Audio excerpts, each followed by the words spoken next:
Maligayang pagbabalik sa aking channel kaibigan para mas lalo ka pang kiligin at updated sa mga bagong movies, K-drama series. Pwede bang makahingi ng konting pabor? Paki-like and subscribe naman ng aking channel. Muli, salamat kaibigan!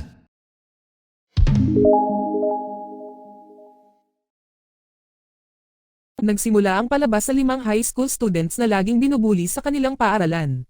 Sina Zan, Billy, Theo, Bing at Ahay. Dahil pagod na silang mabali, kaya nagpasya silang sumali sa pinakamalaking gangster sa lungsod at ang gangster ay tinawag na Hosen Gang. Ngunit ang pinuno ng Hosen Gang na nagngangalang Tonggor ay tumanggi, dahil gustong niyang talunin muna nila ang mga taong nang-aapi sa kanila. Nang marinig nila ito sa wakas ay nakipagsapalaran silang tapusin ang mga nambubuli sa kanila. Sa wakas ay nagawa nilang tapusan ang mga nambubuli. Pagkatapos noon bumalik sila sa Hosen Gang para mag-report, hanggang sa wakas ay natanggap na silang 5 sa gang, at simula nang sumapi sila sa gang naging mapayapa ang buhay nila dahil wala nang nang-ahas na bubuli sa kanila. Lumipas ang 1 taon at sa wakas ang 5 ay nagtapos sa paaralan, pagkatapos ay hinati-hati sila sa kani-kanilang mga gawain. Si Ahay at si Tong ay naatasan na maging security ng money collector. Si Theo mismo ay naatasan na maging isang street food vendor habang nag-undercover. Habang sina Billy at Bing ay nakakuha ng mas malalang assignment sa pangangalakal ng porn DVD tapes, at ito rin madalas magalit si Billy dahil gusto niyang mas ma-assign si Fierce tulad ni Ahay at Tong. Kinabukasan pumunta silang 5 sa isang pagtitipon ng mga kipong gangster. Ang pinuno ng gang na ito ay si Fosan, siya ang pinakamakapangyarihan at kinatatakutang tao sa lugar.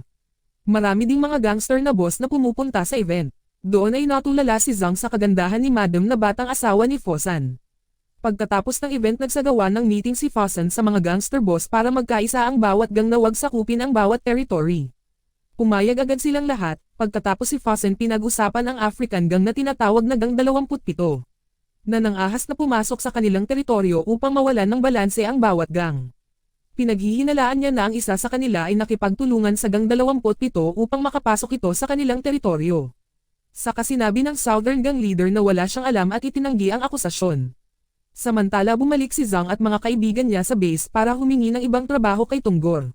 Binigyan sila ng isang bagong assignment na sina Billy at Bing ay naatasan na maging debt collector. Si Theo ay naging bookie ng gambling, habang sina Ahay at Zhang ay naatasan na magbantay sa nightclub.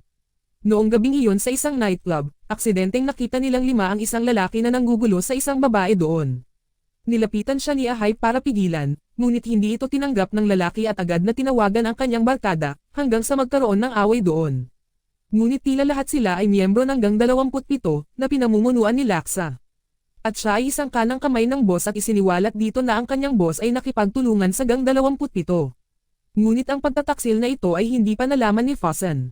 Hindi nagtagal dumating si Tong upang itigil ang away.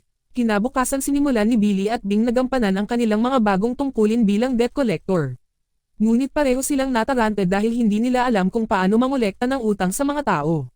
Bilang resulta ay pareho silang bumalik at gumawa ng salita sa mga dingding ng kanilang mga customer upang bayaran ang kanilang mga utang.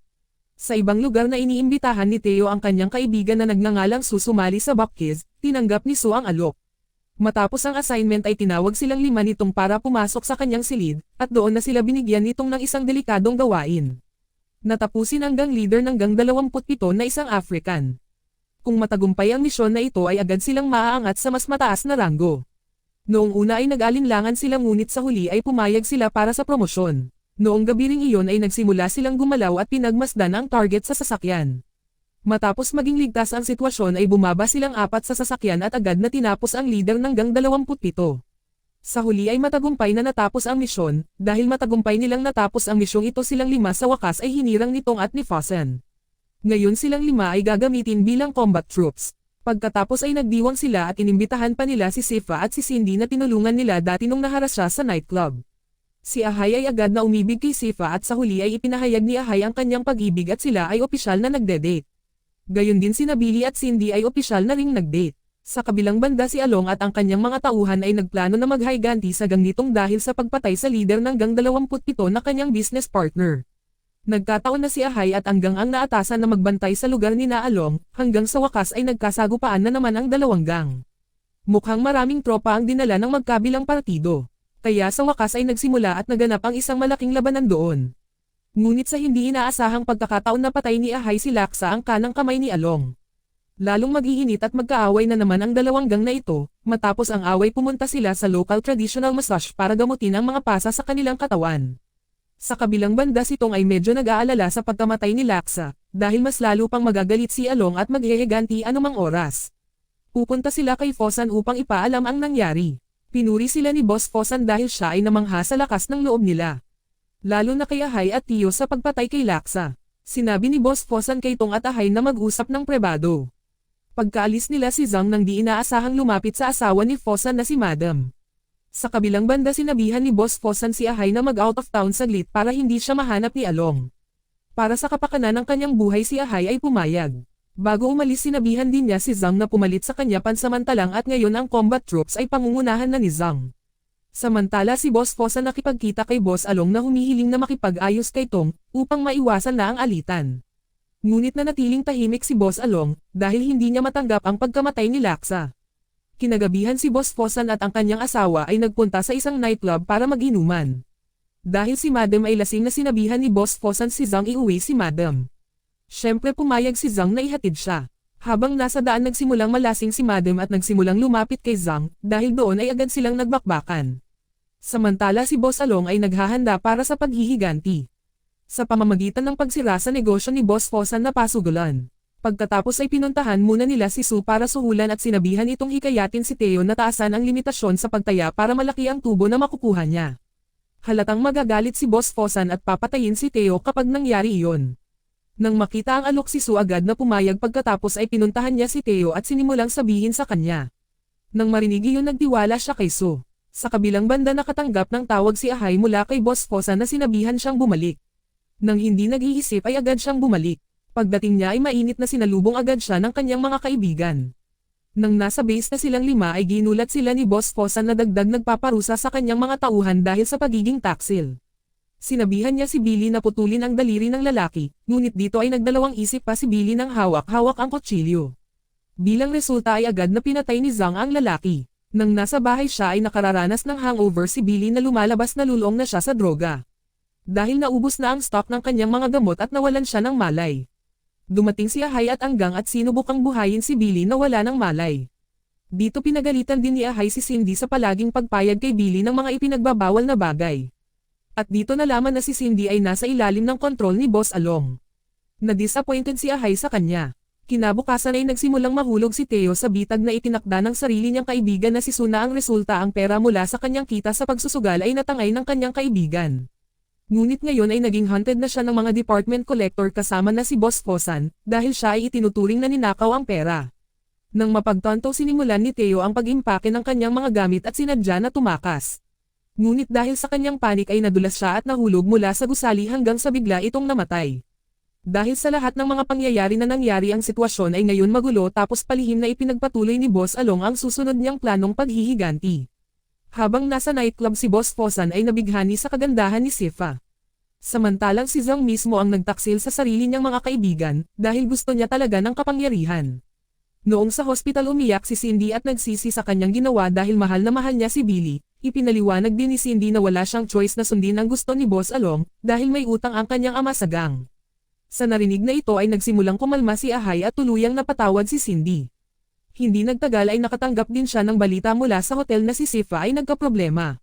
Ang dalawa ay sumugod doon at pagdating nila sa hotel ay nakita ni Cindy ang kalagayan ni Sifa na mukhang matinding trauma dahil sa ginahasa ni siya ni Boss Fosan. Dahil sa insidenteng ito agad namang pinuntahan ni Ahay si Zhang para sabihin sa kanya ang lahat. Noong una ayaw umamin ni Zhang at sinabing wala siyang alam pero nang ipakita sa kanya ni Ahay ang kwintas ni Boss Fosan na natagpuan sa kwarto. Sa wakas ay umamin si Zhang na siya ang nang frame kay Sifa. Ginawa niya yon dahil akala niya tauhan din siya ni Boss Along. Dahil dito na galit si Ahay, pero dahil sa matibay nilang pagkakaibigan ay napigilan pa rin ni Ahay ang kanyang galit at nagpas siyang umalis. Pagkatapos noon ay pumunta si Ahay kay Sifa para makita kung ano kanyang ginagawa. Niyaya niya si Sifa na pumunta sa village para gumaling ang kanyang matinding trauma.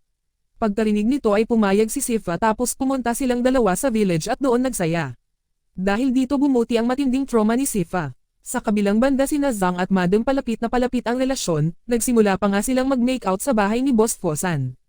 Nang hindi nila namalaya na naglilibot ang mga tauhan ni Boss Along at kumukuha ng litrato saka iniabot kay Boss Along ang litrato. Nang makita ang larawan, gagamitin ni Boss Along si Zhang sa kanyang paghihiganti. Tinawagan niya si Zhang at sinabing magpadala ng druga at kung tumanggi siya ay ibibigay niya ang larawan kay Boss Fosan. Nang marinig ito nagpanik si Zhang at sa huli ay wala siyang choice kundi sundin ang gusto ni Boss Along. Sa sandaling iyon ay pumunta si Zhang sa storage room at kinuha ang lahat ng gamot na ipapadala sa pwesto ni Boss Along. Pagkatapos nito ay naglagay siya ng mga walang laman na kahon sa storage room at nilagyan ng yellow duct tape ang bawat box. Ginawa niya ito para hindi siya masuspetsahan sa pagnanakaw ng droga. Nalaman ni Boss Fosan na nawala lahat ng kanyang mga ilegal na gamit. Tapos sinisi niya ang kanyang mga tauhan sa pagnanakaw ng mga gamit at ang resulta ay agad silang pinatay. Hindi lang iyon, pinagkanuno rin ni Zhang ang kanyang boss na si Tong bilang mastermind ng pagnanakaw, kaya inutos ni Fosan na patayin siya. Bago malunod si Zhang ay humingi ng tawad kay Boss Tong dahil sa pagtataksil sa kanya. Noong gabi ay pumunta si Zhang sa lugar ni Boss Along para mag-alok ng karagdagang gamot sa kondisyong tutulungan siya ni Boss Along na patayin si Boss Fosan. Nagtaksil pala itong si Zhang kay Boss Fosan dahil gusto din niyang maging big boss. Pagkarinig sa offer ay pumayag si Boss Along hanggang sa huli silang dalawa ay opisyal na nag-collaborate pero ito pala ay narinig ni Bing ang kanilang pag-uusap. Nang makita siya ni Zhang ay nagutos sa kanyang mga tauhan na arestuhin si Bing. Nang makalusot si Bing sa bakod at nasa kalsada na ay biglang hinablot at binangga siya ng boss. Nang makita ito malungkot si Zhang dahil nakonsensya siya sa sarili niyang kaibigan lalo na nang makita niyang umiiyak ang kanyang lola dahil wala pa ring malay si Bing. Pero biglang dumating ang doktor at sinabi sa kanya na malapit nang magising si Bing. Nasa dilema si Zhang dahil natatakot siyang ibunyag ni Bing ang lahat. Hanggang sa nagpa siya si Zhang na patayin si Bing na kanyang sariling matalik na kaibigan. Hanggang sa huli ang balita ng pagkamatay ay nagpakataas at labis na ikinalungkot ni Billy dahil ang kanyang dalawang kaibigan kasama ang kanyang sariling amo ay namatay sa kamay ni Zhang. Kahit noong nakaraan ay si Zhang ay isang napakabuti at solidong tao sa kanila. Tapos dito rin sinabi ni Billy na siya na mismo ang papatay kay Zhang para ipaghiganti ang pagkamatay ng kanyang mga kaibigan at pati na rin ang kanyang amo. Habang nagtagumpay si Zhang na hawakan si Boss Fosan sa kanyang kalupitan na humantong sa kamatayan. Sa huli si Zhang ang itinalaga bilang big boss kapalit ni Boss Fosan. Sinabi niya na kukunin niya si Madam bilang kanyang adopted sister. Si Madam malungkot dahil pakiramdam niya ay pinagtaksilan siya at sa kalasinggan niya ay kinailangan na siyang dalhin sa hospital. Ngunit tila hindi na mailigtas ang kanyang buhay dahil sa overdosage. Sa gabi nang umuulan ng malakas nang biglang binaril ng isang misteryosong lalaki si Boss Along at namatay agad. Habang si Billy naman ay dahan-daang lumapit kay Zhang at agad siyang sinaksak ng kutsilyo. Ginawa niya ito para makaganti sa pagtataksil ni Zhang. Sa huli ay pinatay si Zhang, kasabay ng pagtatapos ng pelikula. Salamat sa panonood kaibigan.